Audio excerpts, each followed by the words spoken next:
Hi, I'm Dave Gardy from Maritime TV from our studios near Washington, D.C. for this special Maritime TV presentation. And with us in the studio right now is Mr. Michael Balzano.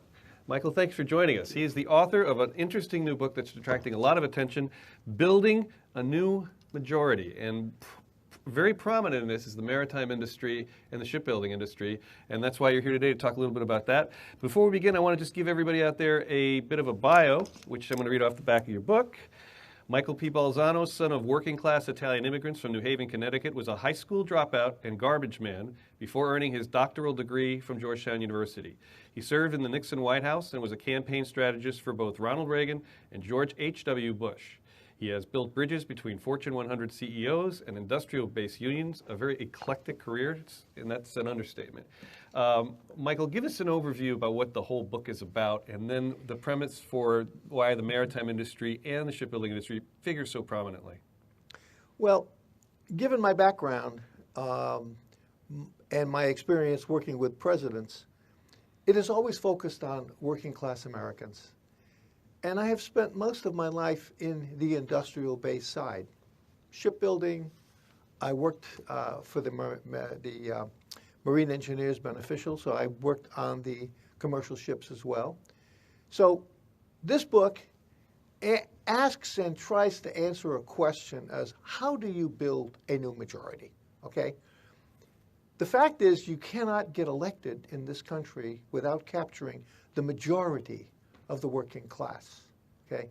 This book talks about the both parties' attempts to capture the working class from the election of Nixon in 1971 to 2012.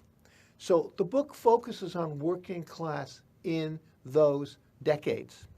Now, I'm arguing in this book that the Democratic Party always had the advantage when it came to working class because they were the party of the working class. But over time, over the last 45 years, things have changed. The Democratic Party has moved away from working class constituents to the constituents that they believe are the elitist class, the college-educated class. In doing that, they've also moved away from working class occupations. So now you have, instead of focusing on the working class industrial base, they're focusing on those fields, professional associations, etc. But they've lost the touch with the working class. And finally, what's happened over time is they've changed their focus from working class to professional class and really and truly the entitlement class. So what's happened is they've moved farther and farther away. This book walks through the history of that departure. So give us an overview with that over 60,000-foot view of how this workforce has been impacted over the last 45 years is the time period you use, in terms of the budget cuts, the jobs that have been lost, things like that. Yeah. Any nation, to find out what is the agenda, you look at the budget. And in the last 45 years, the budget has been focusing on anything but the industrial base. We are losing the last generation of skilled craftsmen that enabled our country to win all of the wars of the 20th century.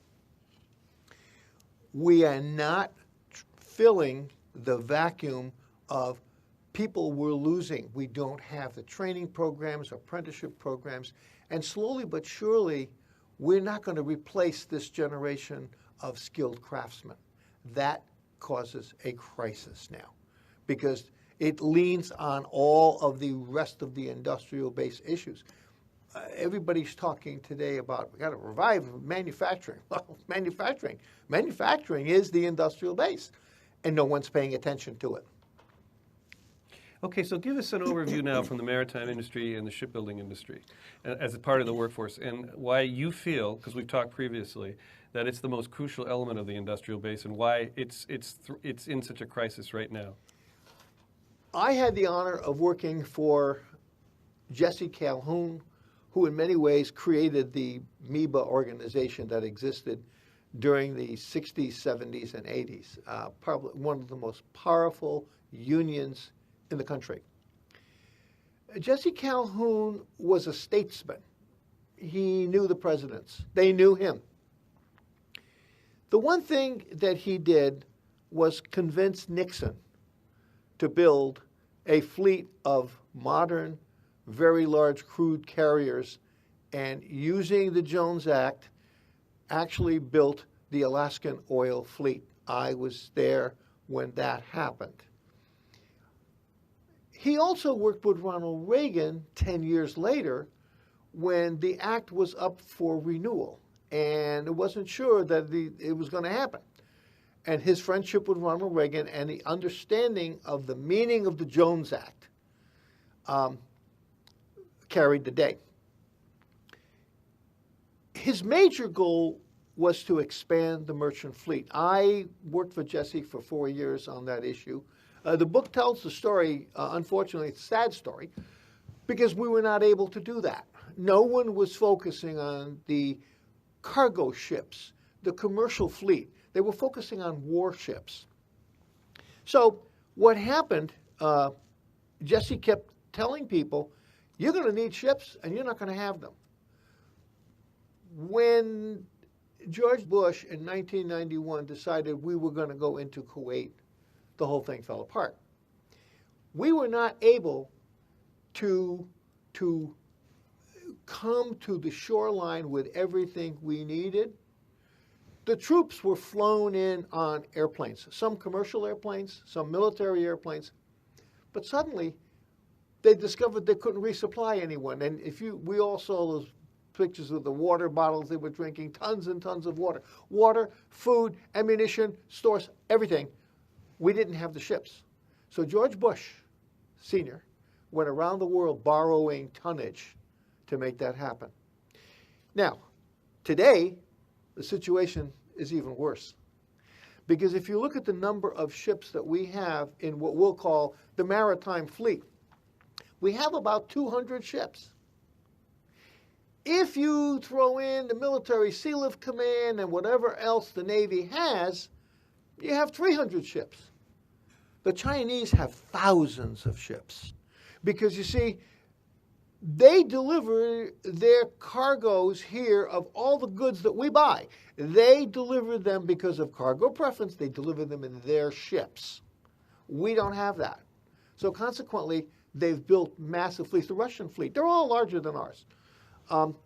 It's a dire situation because God help us if we ever get into a situation where we go to war, you're not going to be able to carry the war to the enemy.